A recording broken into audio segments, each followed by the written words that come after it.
The massive data center and energy campus being planned for Box Elder County is one of those stories that's moving fast. And just to bring you up to speed, this is a proposal that calls for a build-out of roughly 40,000 acres in Hansel Valley, that's north of the Great Salt Lake. And at full scale, it could require as much as 9 gigawatts of electricity. That's more power than Utah uses right now. The project is being pushed forward with the help of the Military Installation Development Authority, or MIDA. And right from the beginning, it's triggered one of the largest grassroots backlash campaigns we've seen in years. The guy behind the project is a Canadian businessman and reality TV personality named Kevin O'Leary. He's a well-known investor who's been pushing the idea of large-scale AI infrastructure. And early on, he presented this Utah project as something that people would welcome. But as the backlash built, he pushed back hard. He said the opposition was mostly outsiders. He even claimed some of the criticism came from AI bots, which is ironic. His last round of criticism came over the weekend. It was directed at a local political consulting firm called Elevate Strategies, which has been pretty outspoken about this project. And O'Leary targeted one of the firm's founders, Gabi Finlayson. We get asked to do some fun speaking engagements every once in a while. And so we happened to be driving down to Price on Monday. And we had just gotten through the canyon. So I got cell phone reception back on, and I had like 4 text messages all of a sudden that were just like, oh my God, are you okay? Did you see this? Like, it's going to get worse before it gets better, but just hang in there. My heart immediately sank. Finally, someone actually sent us the link to a Instagram post by Kevin O'Leary. He was on Fox News, on national Fox News, and he was talking about the data center. Who would want us to stop building our electrical grid? Who would want to stop us from having compute capacity to develop AI? Which adversary would want that? There's only one. It's China. And he specifically called out my name, first and last name, and my company on national television and a couple of others. Elevate Strategies, also a cell operating inside of Utah. Gabi Finlayson. Gabi, what are you doing? And who's paying you? So and what I'm doing right now, when he said we were Chinese spies, we had a little laugh after the initial panic wore off. These are proxies for the Chinese government's my argument. And if they're not, because I want them to be able to defend their name, Taylor, Josh, and Gabi, come out wherever you are. Let's audit your books and let's show the people of Utah you actually care about them. How he came up with my name specifically, I do not know, but we are people that have somewhat of a platform online. We were talking about this issue. People in Utah, in leadership, Republican leadership, we know that they see the things that we put out. I assume somehow our post got across his radar and he decided to do a deep dive. I will tell you that the closest thing I've gotten to the Chinese government is my little brother who's in 6th grade is in Chinese immersion. In a lot of ways, it felt like a veiled threat, right? Like, here is a bit of a doxing that we can do. Look at these people. They are operatives for a foreign government. They are against American national security. And the initial reaction is always, personal safety. But also when it comes to politics and even the work that we do on social media, your reputation and trust with people that you're working with means everything. And so, of course, thankfully, this was such an outrageous claim that we haven't had hardly anyone take it seriously. But of course, every time someone is, slandering your name and saying lies about you on a very big platform like that, yeah, it's definitely scary. Why is this happening across America? Why every time we announce national defense in terms of giving us compute power, do we get pounded by all of these IP addresses? Trying to frame this around national security is just so interesting, and it's a very clear pivot from where they were before when we were talking about jobs and money and how much it's going to help the state in terms of our, economy.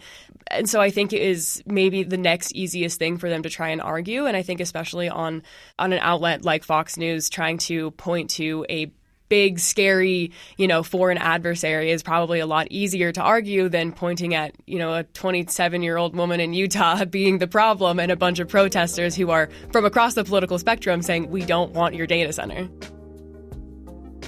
People that have been in power or people that have been wealthy for quite a long time forget what it actually looks like when real people have a real cause that they really care about.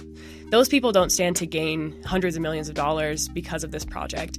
They care about it because they care about our state. And that's exactly why we care about it too. And I think to us, when someone is going to these lengths of desperation to try and change the public narrative and try and guilt people in a way to try and support this because it's about our national security, it shows us once again how out of touch people can be. This is not a messaging problem. This is not a you need to make a better argument.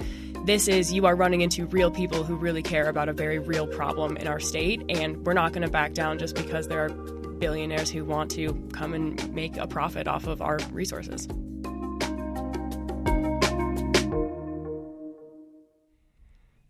Gabi Finlayson. She's a political consultant with Elevate Strategies. This is Radio West. I'm Doug Fabrizio. So because the story is moving so fast, some of the biggest questions are still unresolved, like questions about water and power, about transparency, about who stands to gain, who's in charge, and, of course, the effect on the Great Salt Lake and the larger environment. So we gathered some of the reporters covering this story to talk about what we know and what we don't. We have with us KUER politics reporter Hugo Rikard-Bell, along with Brigham Tomco of the Deseret News, and Leia Larsen, who's covering the story for the Salt Lake Tribune. We started with Leia. This project landed on my radar probably in late March or early April when Bar H Ranch, one of the landowners out there, filed an application to change their water rights from agricultural irrigation to industrial uses for a data center and power plant. And I kind of put a pin on it because we've seen these sorts of proposals popping up all over the state at this point. There's one in Tooele, there's some in Salt Lake County, there's some down in Millard. So I just made a mental note to myself to pay attention to it, not realizing just how massive the scale was going to be. And what I find interesting about it is it's not the only large hyperscale data center proposed in Utah. There are two in Millard County down by Delta. But this one really got a deluge of protests and feedback and interest across the state. So that's what I found really interesting. And I do think we're still waiting to get a lot of details on what it's all going to mean, what it's going to involve, what it's going to look like, what its resource demands are going to be. So, we're anxiously awaiting for all those details. Yeah, I would describe this story as the perfect storm for a story right now in 2026. You have a massive scale AI national security data center getting built in rural Utah close to the Great Salt Lake, backed by a billionaire. I mean, correct me if I'm wrong, Leia, but that's almost the perfect story to be covering. But I would say that what's really interesting about it is because of the enormous protest, a lot of Utah's political and natural resource journalists got onto those questions that we're trying to answer pretty quickly. And I think we sort of discovered that we are at the first step entering into the basement. Like we actually – I would argue that a lot of the lawmakers probably don't fully know what a lot of the answers to these questions are as far as long-term environmental impacts, exactly how much water it needs, what a closed system really means and that sort of thing. And that, I think, is why we've seen the reaction from lawmakers, which I know we're probably going to get to a little bit later, but, that pullback that we've seen from the governor and that sort of thing. Brigham, what about you? What are you seeing, just broadly speaking? I think it taps into a broader anxiety about the AI age we're entering into. There is going to be an overhaul of our electrical grid no matter what. That's coming with the amount of demand that AI data centers are putting on the electrical grid. There are some estimates that they will account for 25% of the energy consumption by the end of the decade across the country. In places like Virginia, they already account for 1/4 of the energy consumption of the entire state. In Utah, it's around 10%. And so this is coming, and I think this became a flashpoint for people saying, listen, there isn't much public input when it comes to the fourth industrial revolution coming to my backyard, right? And so I think it's tapping into that because, as has been mentioned, there are already 48 data centers around the state. This one is in a class of its own, which we can get to, but it's interesting that this became the time where the debate has kind of united, in some cases, Utahns from across the political spectrum, and it's been a difficult thing for some of the state leadership to message on, even though for the past several years, one of their top priorities has been to say we need an energy abundance mentality because this is coming, and now they're coming up with a real-world application, trying to apply those arguments and seeing how persuasive they are to voters. So what do you think caused such a stir with this particular one then? I mean, clearly it was the scale. When you talk about trying to sort of find analogies for how big this thing is or how much power it's going to use is complicated, but there's that. But it's also just the geographical fact it's right by the lake. Absolutely. But I think what Brigham touched on just before, that anxiety around AI and that evolution of AI has been bubbling under the surface for a while. And That's the other part. AI is huge. We don't know what it means. Yeah. I think the local concern is for sure the environmental impacts. I mean, I think we would be crazy to think that there was anything other than that motivating a lot of these protests and that sort of thing. But I think that anxiety of AI, I mean, we saw it starting to come to the surface in the legislative session. The White House reached out to House Representative Doug Fiafia and canned one of his bills effectively over AI transparency. The word national security gets dropped into every conversation, but no one fully has explained, well, okay, what are the repercussions on national security with AI? Yeah. So I think when you combine that anxiety with the fact that that lake is at the lowest it's ever been, that sort of thing, like, this is a scary project for locals in Utah, and I think that has really come to the surface in the last few weeks. I mean, the Trump administration has had a direct impact on this project as well. MIDA, which is the quasi-government entity that fast-tracks some of these military-related economic development projects. That's quite the mouthful, but that's kind of their purpose in the state. They were contacted by the Undersecretary of the Air Force in recent months about trying to develop a project this way. And so, again, people may feel like this is part of the Trump administration's aggressive executive action to try and build out AI data centers and AI innovation in the name of winning a global arms race against China. So what can you say now about the origin story of all of this? One of the things that Kevin O'Leary has said is that he met with the governor, says he met with the House Speaker, Mike Schultz, also the Senate President, Stuart Adams. And he described a conversation where, as he put it, they said, "We want to build this thing. Can you do it? I've got the team. I can raise the capital. Do you have the land?" They said 40,000 acres. How much of that is true? Like, what do you know? What can you say about the origin of all of this? One piece that I can add is House Speaker Mike Schultz reached out to me yesterday and said, "Hey, we need to include an opportunity to correct the record a little bit." He said, "I was never in this meeting," right? That's been mentioned on Fox and Friends multiple times by Kevin O'Leary. That meeting may have happened with President Adams and Governor Cox, but I wasn't there, and he feels like he was blindsided as well. This is the Speaker of the House, one of the top legislative authorities in the state, and he says he didn't find out about the project till April. And so he may have been behind some of the journalists and activists as well who were hearing about this project. And anyway, so I think Leia has a better understanding of some of the process that led us here, but that's one interesting tidbit that he felt like he was caught off guard as well.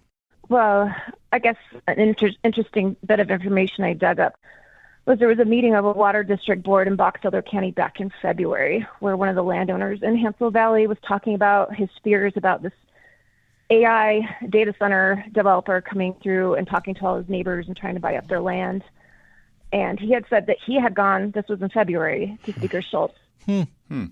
The commissioners that I spoke to, Box Elder County commissioners who voted yes on this a week or two ago, they sort of confirmed that they'd been hearing rumors but had no real confirmation until late March, early April, following that sort of similar timeline that Leia sort of outlined before. One thing we do know for sure is Governor Cox did meet with Kevin O'Leary on January 8th of this year. Because that was published in his schedule. I mean, so one piece of this is in late April, there was a meeting with the Box Elder County Commission where they were going to vote up and down on a resolution to support this, what is essentially a zoning policy for this unincorporated land of Box Elder. Can this be used for a massive data center project or not? But they felt like they did not have enough information at the time. Was it theoretical or was it an actual project? I think the project was concrete and they had a proposal in front of them, but they feel like there had not been enough coordination or communication with MIDA. And so a couple days later, MIDA met with Kevin O'Leary. They had this meeting at the Capitol. It was a public meeting where Kevin O'Leary kind of made his pitch for what this project would look like, and MIDA, gave this approval for the tax exemption kind of status of this newly zoned area in Box Elder County. And then a couple days later, again, Box Elder County did make this final vote on approving what is really just the first step of what will be a very long process to get permitting and to pass some of these environmental checks at the state and federal level. Leia, what does this tell you that there's still a lot we don't know about exactly the origin of the story, I suppose?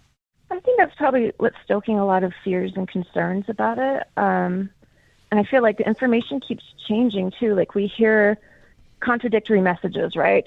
We hear that the whole reason that O'Leary selected this site was because of this natural gas pipeline that runs through the valley called the Ruby Pipeline. Right. And the plan is to build a massive natural gas plant. But then O'Leary sends out, a stream of tweets where he says, oh, but maybe we could use renewables.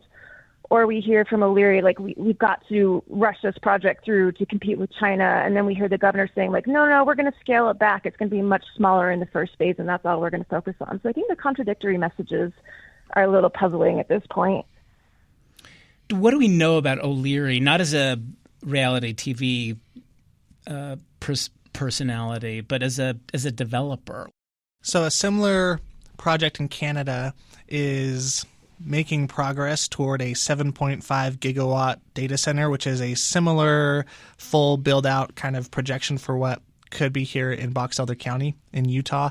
And this is after a years-long process that included back and forth with municipal leaders and leaders in that territory, and also some mixed messaging about water usage. So we're seeing some of the same patterns when it comes to conversations with the public about what these private projects will entail as far as water consumption, energy production, where that's going to come from, how it will affect local communities. And anyways, lots of this is being repeated here again in Utah. And, I think that the reason some of this mixed messaging has come about is because before you get some of that initial approval from the municipal bodies, you probably aren't going to fully map out your project, the blueprints and all of the logistics there. So that I think that will hopefully come. And so I think that the big frustration among local and state leaders is that Kevin O'Leary got so far ahead out on this messaging on these national platforms and before lots of those details were in place. So that's the frustration that I've heard from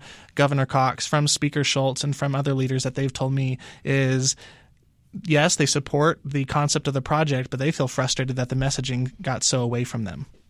Yeah, I think you nailed that, Brigham. That's pretty much the message we've been getting. Is all of the publicity and that sort of thing seemed to hit the social media at the same time. And I think there was also I will touch on the fact, and this is after talking to the Box Elder County Commissioner in the aftermath of that vote, was to approve the project, yeah. But was the emphasis of they were the final brick wall to stop this?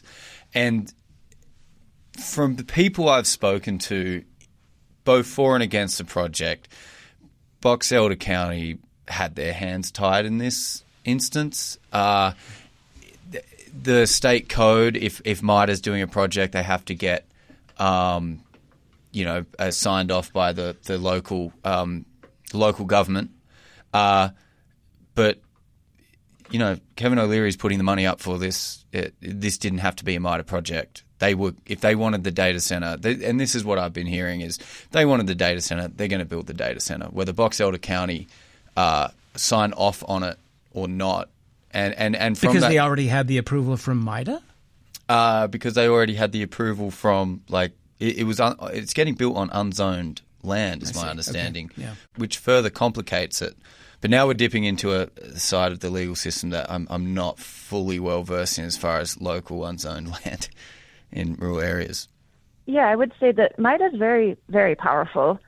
Its chair is the Senate president, probably arguably the most powerful politician in Utah.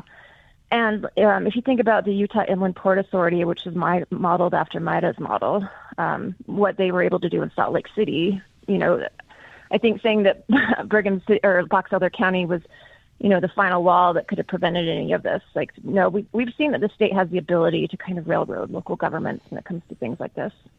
And that's what they argued was if we didn't sit down by Box Elder County Commissioner voting yes on this, they were able to sit down and go over their own terms. You know, they're not going to pay for the building or the infrastructure. They're going to get, you know, certain emergency service bolstered up by the project and that sort of thing. So their argument is by saying yes, we get a say in how this goes. By saying no, they're just going to jump over us or go around us. That's Hugo Rikard-Bell. He covers politics for the KUER newsroom. Leia Larsen is with the Salt Lake Tribune. And we have with us Brigham Tomco from the Deseret News. We'll take a break. Come back in a moment. You're listening to Radio West.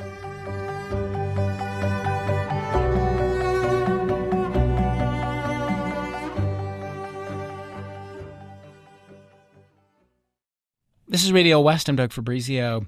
Today in the program, we're talking about that massive data center proposed for Box Elder County, which I'm sure you know has become a huge flashpoint in the conversation over growth and development in the state. So we're trying to work out the details about the scale of the project, but also how it moved from concept to public fight so quickly. In just a few weeks, the proposal has shifted from a local development issue to a statewide debate over water and energy and transparency. And over that same period, the governor's tone is also shifting. The project, though, is still very much in motion. A lot of the key facts, like the environmental impacts and the long-term outcomes, all of that's still uncertain, at least still contested. So today we're looking at where the project stands now and the questions that are still unanswered. We have with us Leia Larsen of the Salt Lake Tribune, Brigham Tomco of the Deseret News, and KUER's Hugo Rikard-Bell. One of the challenges that has come up in this story is just trying to communicate the scale of what's being proposed. Brigham, you start first. Sure. I mean, I think the most common comparison you hear is to Utah's peak energy demand, which is around 4 gigawatts. And this data center at full build out in Box Elder County is projected to take 7.5 to 9 gigawatts. So that's double the energy consumption of the entire state of Utah.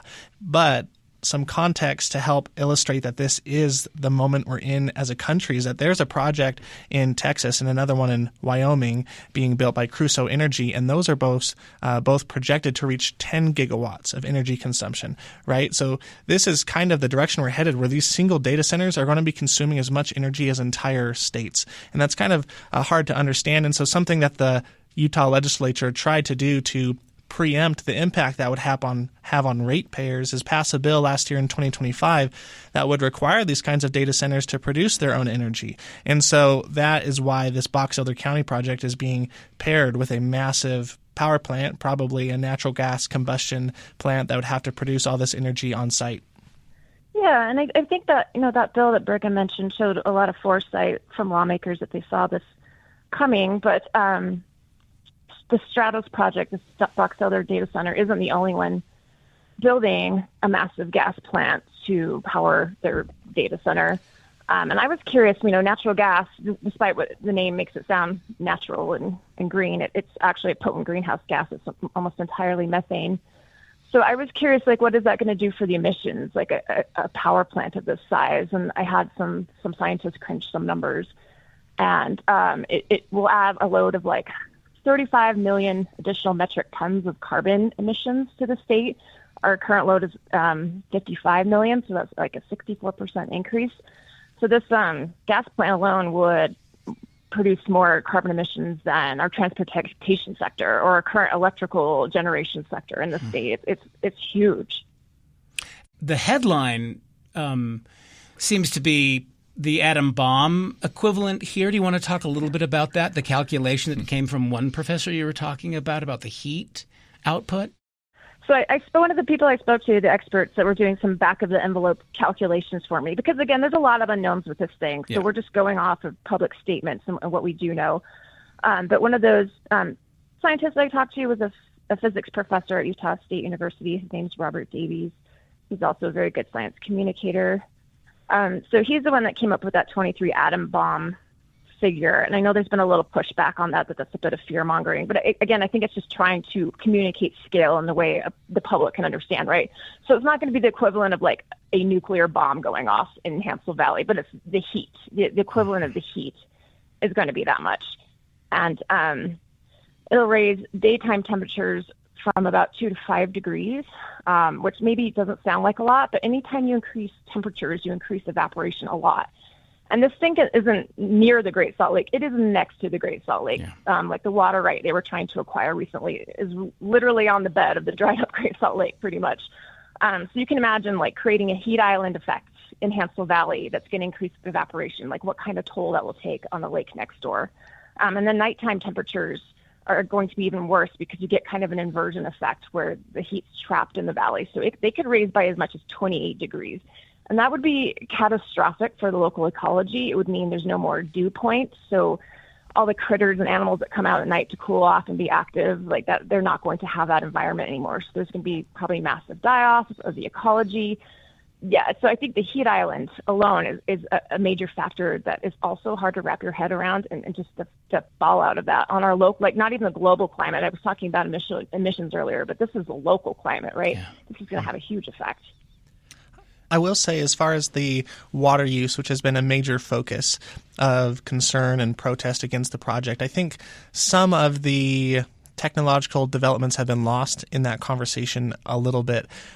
Data centers traditionally have consumed tons of water and been seen as pretty wasteful. Most modern data centers have a closed-loop system, which means they do consume a great deal of water up front, but then that's just recycled, right? And they can actually release that back into the ecology, back into the water system afterwards. And that's what this Box Elder County project promises to implement at their site, is one of these closed-looped systems, which they claim, and state authorities have backed this up in some of their public documents, that this will actually use less water than the current use, which is agricultural, where they have these pivot point irrigation systems. Lots of that water that's sprayed out onto the grass for grazing is actually evaporated and lost. And so there's a really high depletion rate of that water that's being used. And they argue that the depletion rate of this AI data center will be even less.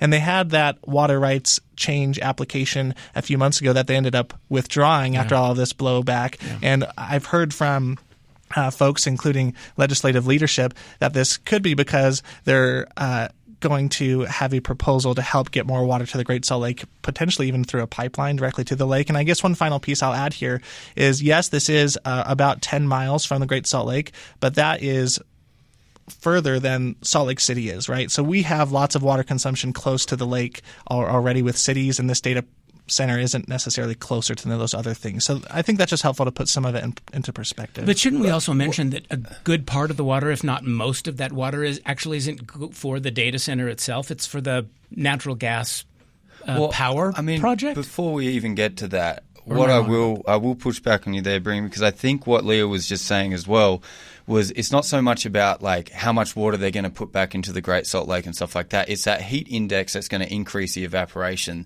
that could very potentially evaporate more water than they could put back into it. And I think that's where a lot of these fears are coming from. And it's actually no one's really addressed that yet. You know, we've been trying to talk about the scale and the heat production, that sort of thing, for a while now. But that increased evaporation is I think what Leia was just saying is probably more of a risk to the Great Salt Lake than taking from a water body, because agriculture doesn't create that. I think that's a great sure. point. And agriculture too, it's their water use is very flexible, right? When the water's not there, we can call on the farmers to stop using it or to irrigate less. With the data center, that's a fixed water need that's going to be 24/7 around the clock all year long, right? And the thing is, too, is with these developers, is they can make a lot of promises, but we don't have any evidence for what they're claiming at this point. We don't know how much water they're going to use. We don't know how much water the gas plant's going to use. We do know they're looking for 13,000 acre-feet, which is about enough water to support 20,000 Utah households. So that's no small quantity that they're on the hunt for. They're going to use it for something. And the other thing I would say is in the Hansel Valley, the water is quite brackish, so it's going to need to be treated. So a lot of things compounding on each other, it seems like.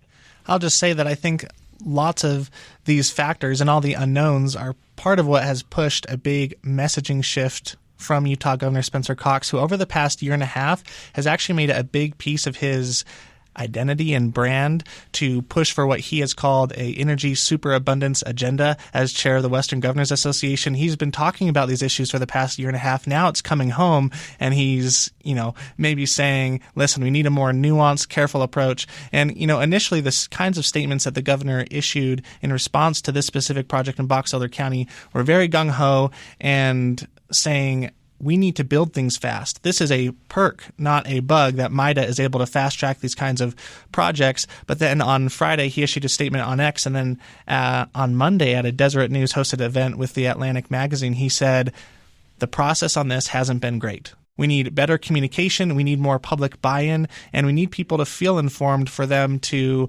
be okay with these kinds of projects. So, I think that's interesting. And let's talk while we're here about the governor's role and sort of tease apart, Brigham, what you were just sort of talking about and the role that he's played. Initially, as you say, he was gung-ho about the project, which meant he was, I think it's fair to say, sort of dismissive of the opposition, said that a lot of the scientific claims that were being out there were either wrong or hadn't been proven yet, all of those kinds of things. As you say, he made this kind of abundance argument that he was – what did he say? I'm sick of us not building things in this country, and this is just another case of that. So get over it and let's move on. But but then he, as you say, has sort of backed off that. But we'll come to that in a minute. But what do you make of the role of the governor in all of this? Leia, you start. Well, I think it's interesting to have such a high-up government official backing a development project so vocally. I know he does. He and several of our state leaders view AI as the arms race of our generation. They've said that multiple times. So I guess it makes sense in some ways. I think it's interesting, too, that in that Twitter thread he issued a few days ago to kind of reassure the public and, where he announced that maybe they'll scale down phase one. He talked about how he's going to direct his state agencies at the Department of Environmental Quality and Natural Resources to basically follow federal law, which they're going to have to do anyway. So I don't know how reassuring that is. And then part of me wonders, and some of the sources I've been talking to wonder too, is are they going to pull like a national security issue card to kind of override some of those regulations? I guess that all has yet to be seen.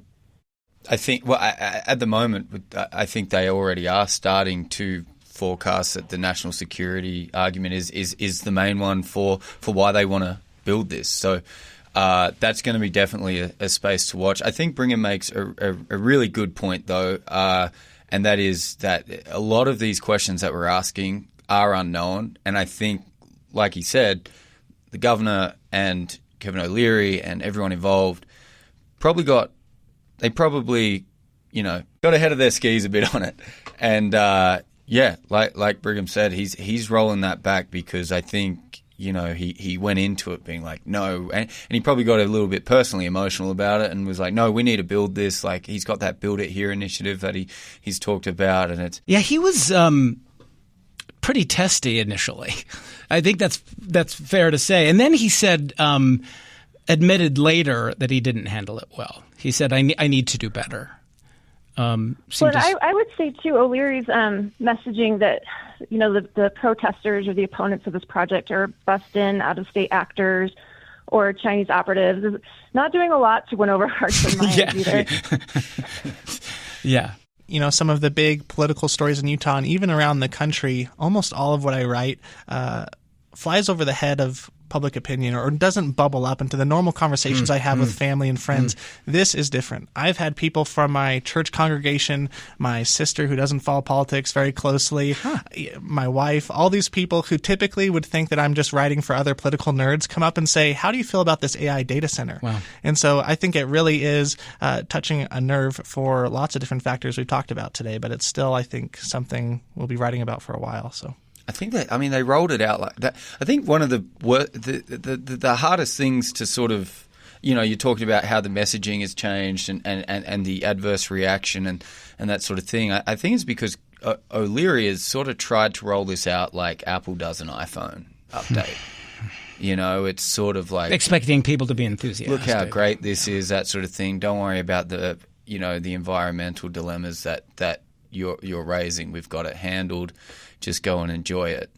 That sort of seems like I think the story so far has been, if you talk to people in the crowd, it is the leadership in this project has seriously misread the priorities of the voters. Leia, and the rest of you, what do we know about what the actual locals are thinking about this project, the people in Box Elder County? As you said, Kevin O'Leary was saying that these were, leftists bust in or whatever. So what do we know from the locals? Can we say? Well, I'll start hyper-local. Based on that February meeting I mentioned of the Water District Board, the landowners in Hansel Valley were very alarmed and concerned initially, but now a lot of them seem to have bought in, agreed to sell their land, maybe their water rights too. I would say, zoomed out a little bit, I was going through that deluge of protests filed with the Division of Water Rights, and at first there was like 400, so I thought I could put them all into a nice little spreadsheet and categorize like the basic concerns, but then it ballooned to 4,000 and counting. They're still being uploaded as we speak. But because this was protest filed to the Division of Water Rights, of course they were water focused. But what I heard time and again through many of these protests that I did read through was this is contradictory messaging. The state has said it is prioritizing saving the Great Salt Lake. The governor has said that we've earmarked a substantial amount of money toward buying up water rights and helping the lake refill. And then we're also, we're calling on farmers and all of these people to conserve. And then in the same breath, we are cheerleading this data center project with impacts that remain unknown. So that, I think, would encompass at least on the water side, what locals are feeling right now. I was going to say, I was at the vote, and if you want an idea, like I think we've all been to, everyone on this panel throughout their career has covered their fair share of protests. I will say this now, like this almost got out of hand. That the commissioners had to walk out. They were yelling. I heard one woman yell, we know where you live, calling the commissioners by their first name. And then when they walked out, the protesters started kind of turning on themselves, because whilst there were a lot there, most of them were there to protest the vote, there were quite a lot of locals from Box Elder who have lived there. I spoke to one who had lived there for 50 years, who, sure, was fundamentally against the data center, but also wanted to hear what his elected officials had decided and why. And he didn't get that, and he was kind of disappointed at that note. So I think, for the actual the locals from Box Elder that I spoke to, a lot of them were also there wanting to hear, well, what are we getting out of this? And when that protest sort of turned, they did miss out on that quite a bit. And once it went to a Zoom or it started getting streamed onto the big screen in the shed. It was lost. That no one heard a word. I was trying to listen intently. I couldn't hear anything. So as far as what the locals want to get out of it, I think that's still something that needs to be looked into, because I still think there's a little bit of misunderstanding of what this project means for them based on how some of these meetings have gone ahead. That's KUER's politics reporter Hugo Rikard-Bell. We also have with us the journalist Brigham Tomco of the Deseret News and Leia Larsen from the Salt Lake Tribune. We'll take another break and come back in a moment. You're listening to Radio West.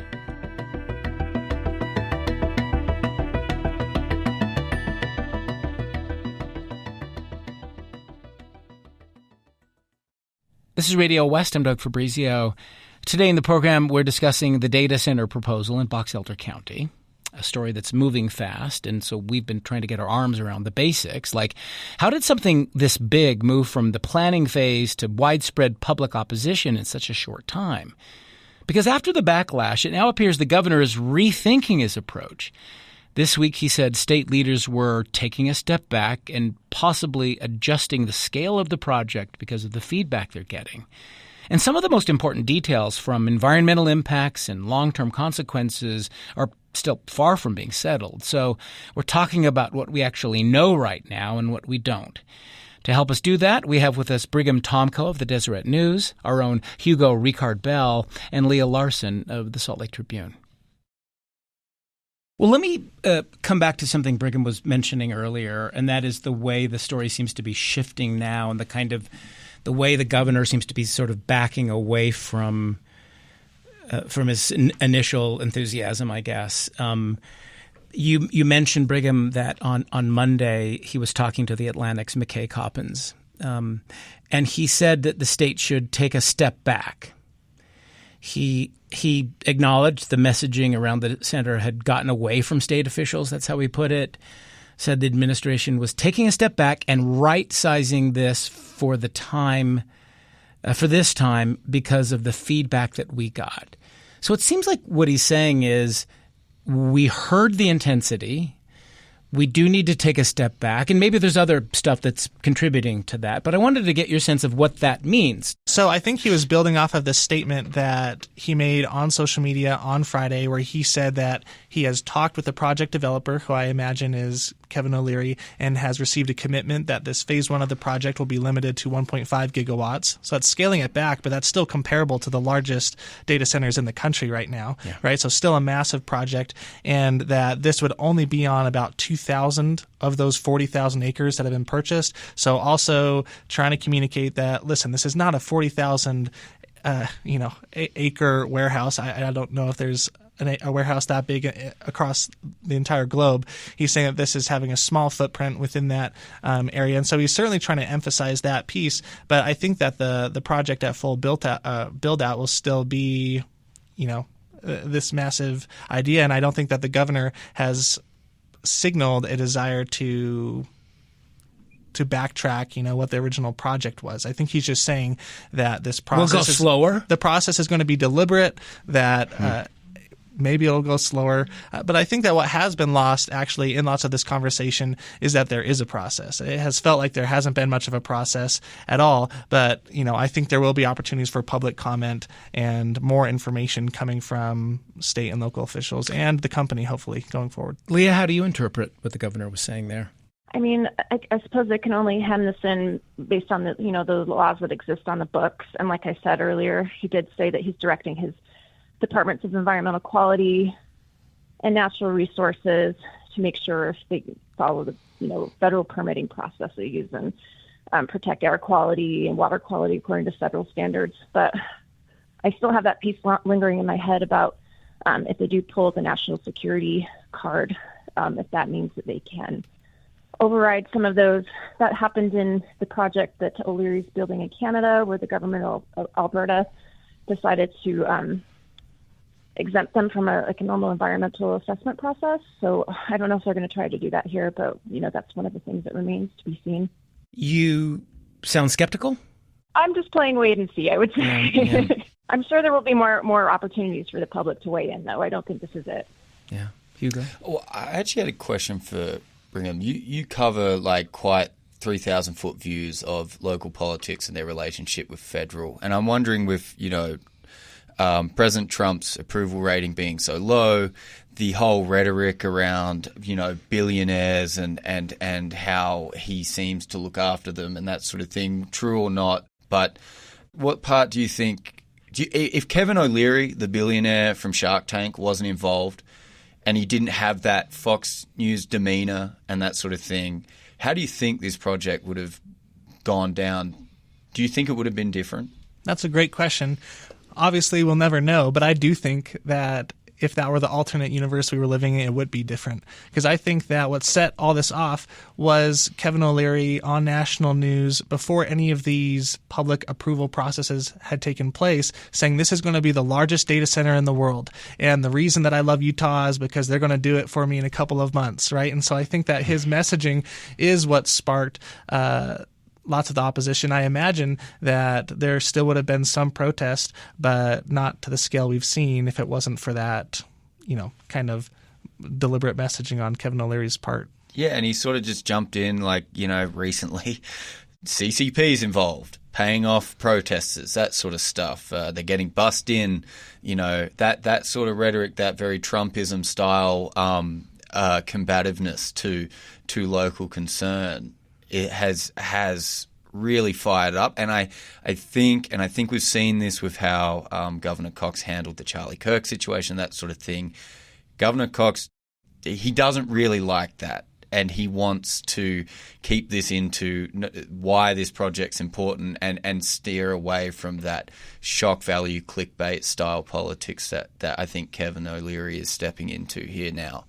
And I would argue that is probably where I would say his change has come from, is as soon as that sort of rhetoric started coming in and we saw that huge backlash, and then Kevin O'Leary starting to poke some of those bears with those salacious comments about the CCP being involved and stuff like that.